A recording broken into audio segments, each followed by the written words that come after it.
Gamawan Fauzi, yang menarik dari Lanyala itu bicara apa adanya dan jujur. Sikap seperti Lanyala Mataliti harus menjadi contoh untuk yang lainnya.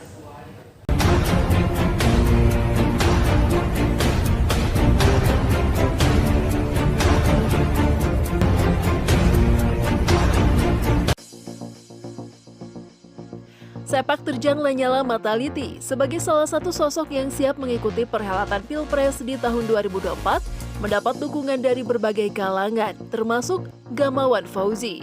Menteri Dalam Negeri era Presiden Susilo Bambang Yudhoyono itu menyikapi Ketua DPD RI Lanyala Mahmud Mataliti. Akhir-akhir ini mengaku banyak membaca postingan berita dan informasi menyangkut pernyataan Lanyala, banyak menanggapi keadaan dan kondisi terkini yang terjadi di Indonesia. Ia mengatakan Lanyala menyuarakan 3 isu besar yang menjadi perhatian khusus. Pertama, 3 periode atau perpanjangan masa jabatan presiden. Kedua, soal demonstrasi mahasiswa agar jangan ditangani secara represif. Terakhir, mengenai oligarki dan bahayanya bagi kehidupan bangsa yang disampaikan dalam musyawarah perencanaan pembangunan daerah Jawa Timur. Ada suara berbeda dari pimpinan senator negara ini yang bernama Lanyala Mahmud Mataliti. Suara itu saya dengar jernih dan bening, datang dari seorang yang berada dalam kekuasaan atau sedang berkuasa, kata Gamawan.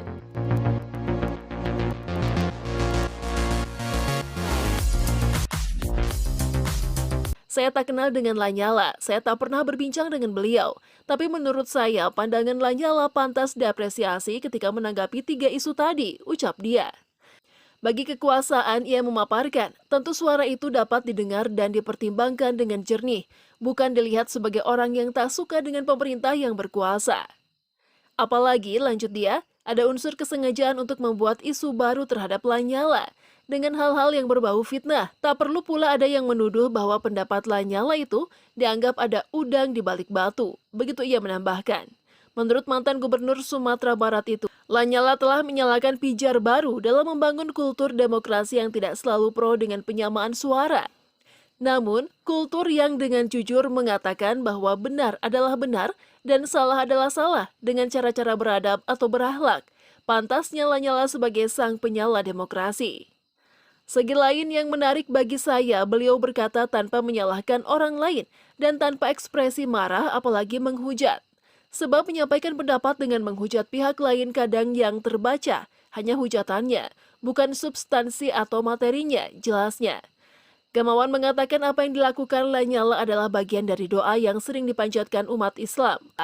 Dengan adanya Lanyala, sepatutnya kita berucap selamat memasuki suasana demokrasi baru yang jernih, bersahabat, bermartabat, dan ikhlas mengatakan benar di saat benar dan berani mengatakan salah ketika ada kekeliruan, kata dia.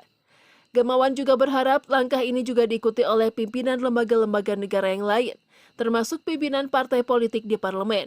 Katakanlah apa adanya dengan jujur, bukan dengan pembenaran.